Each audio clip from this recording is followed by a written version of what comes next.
This is everything you need to know about leaf litter and what to do with it. Hi, I'm Rosie. Repurposing your leaves in the garden is a great way to recycle and replenish your garden. Let's get into it. Collecting autumn leaves can be done in different ways depending on the size of the area. For smaller areas, you can use a sturdy rake to gather the leaves into piles, then use hand claws to dispose of the leaves quickly. For larger areas, a leaf blower or vacuum can be more efficient. To break down the leaves into smaller volumes, consider using a lawnmower to chop up the leaves. This way you'll be able to fit more leaves into your compost bin or council green waste bin. You can add most garden leaves to your compost bin, where they will break down over time and become a nutrient-rich soil that can be used in your garden. Just keep in mind that not all leaves break down easily, so check what types of leaves you have before adding it to your compost bin or mixing into your soil. Mixing your leaves into your soil can help improve soil structure.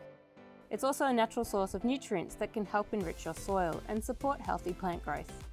Just keep in mind that not all leaves break down easily, so check what type of leaves you have before mixing into your soil.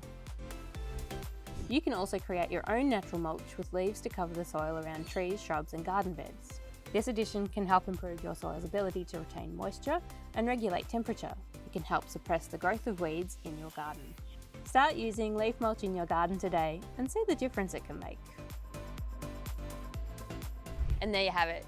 The tools and knowledge to take action when it comes to autumn leaves. If you like this video, remember to like and subscribe for more tips and tricks.